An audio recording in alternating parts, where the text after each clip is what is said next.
we're still sort of dancing around the ranked choice voting thing, and I think this is important because it's new. So what is going on? So my understanding is this is sort of like Dungeons and Dragons meets March Madness, where the grand poobah of vote counting counts the ballots, and it's like a mini round of elimination until they roll the dice enough times and everyone's been eliminated except for one candidate or something, or some weird. Is it more transparent than that? Like what's happening here? What's the process? So the way it works is a candidate needs a majority to win the election. So Nick Begich is in third place. We think he's going to get 29% of the vote. All of the people who voted for Nick Begich ranked or didn't. That's important to know too. But they were supposed to rank their second and third choice votes. So Nick Begich is eliminated. Those who, his voters, whoever they rank second, will get those votes. So if like 2/3 of his voters rank Palin second, and 1/3 of his voters rank Peltola second, then Palin will get 2/3 of Nick Begich's votes, and Peltola will get the other third. Right, and so this keeps cascading down round by round until. So this is where it gets complicated, right? So it's the third round, and their first two choices have been eliminated, and their third choice was also eliminated, maybe. So their vote doesn't count, or is like yeah. So in like something like this happened in the New York City mayor election, where they had the option of ranking 5 candidates, and then if it got to the end and none of their candidates were none of the candidates that the voter ranked were still in, then like that ballot is called spoiled. It's exhausted. Yes. Like that's what. So in this case, though, with 3 candidates, that would only happen if a Begich voter didn't rank a second place candidate. Okay. So but because this is very new, this hasn't been done before, and Begich and Palin were both sort of attacking each other, there is a maybe higher chance that some Begich voters might have decided to sit out the ranked choice process. Got it. So you, am I correct in saying that you have been kind of betting on the black swan here, that Peltola, the Democrat, actually wins this race because there's sort of mutually assured destruction between the two Republican frontrunners?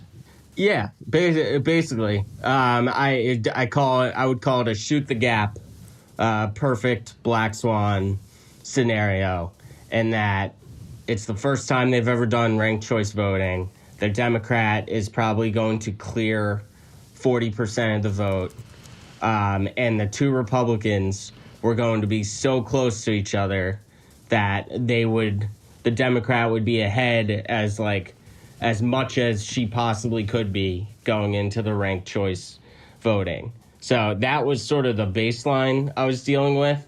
And then you sort of bring in Sarah Palin, who, this is just my opinion, but I think everyone knows who she is. And if you're not ranking her first, I think there's a decent chance that you might not be ranking her at all, or second. I think that like either you're with her or you're against her. People in Alaska, from like reporting that I've read from her polling numbers, are very angry with her, considering she just quit and just left Alaska. Yeah. She didn't really campaign there at all. She was campaigning with the My Pillow guy in Minnesota. So I just think it's cold there too. Yeah, it's good. It's similar vibes. I just think there was a lot here, where the Democrat was priced at like 8 cents or something, that it was worth getting involved.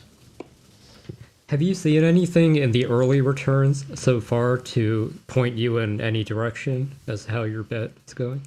No, I would say it's been like a median outcome.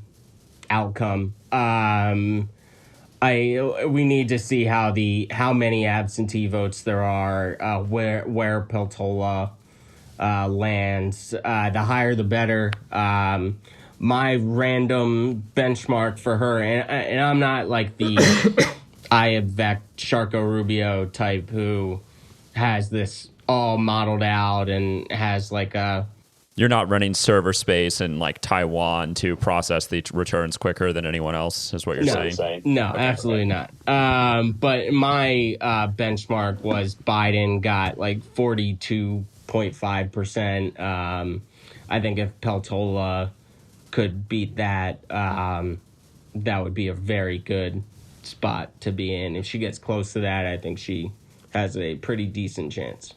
Well, you can backdoor into betting on Peltola winning this for just 20 cents right now, right? If you bet that the first round leader wins this race, that's 20 cents on Predictor right now. That's not bad. Yeah. So in all of those markets, there's that one. There's who will get second, and then there's the main market. Just if you're going to bet on this, take the cheaper one across the board. They gave you 3 ways to bet on this.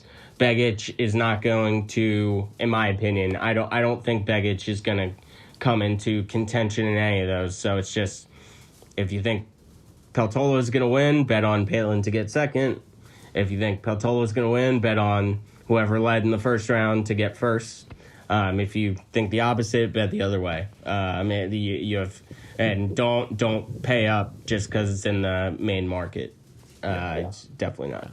And do you know when we'll get meaningful returns in?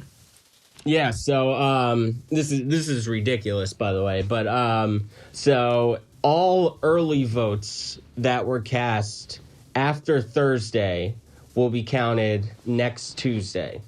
I have no idea why. That just... It takes a long time for the sea otters to swim in from the Bering Sea with the votes or something. Yeah, exactly. Yeah. The otters. Got to come over on mooseback. And then all absentee ballots can't be counted at all until next Tuesday, but they could be counted and received as late as 2 weeks from yesterday. So we're looking at, and also what everyone should know, and this is why I kind of, as like this might not go the right way, but as a trading strategy, I don't think you're going to be harmed in the next week by being on Peltola. Is that it's not like we're going to get updates on the ranked choice result right. As these votes are coming in. They would have to count every vote before they run the ranked choice voting, and then it's just going to be instant death. You're going to see the tweet, and they're going to tell you who won. So let's put a fine point on this. So a lot of times, like what I would want to extract from you is when, and I think that's what Pratik's getting at, is when is the right time to bet? Because the returns come in every state in their own unique way. But you're saying this is not like the Gryffindor house. This is not the Slytherin house. There's not a sorting hat that's going to come down into the Alaska State House and sort of eliminate one candidate a week or something. We're just going to know the result. And the game is just to interpret what we can see on like the Secretary of State's page to give us an idea of what the result is in advance. Yes. Yeah. Okay. That sounds hard. Yeah. No, it is. I don't think whatever the odds are now of 20%, I think that's low. Would I say Palin's favored? Probably, but barely. I wouldn't put it much higher than like 60 or something. And I just think there's anybody who tells you they know how this is going to go. They just... Well,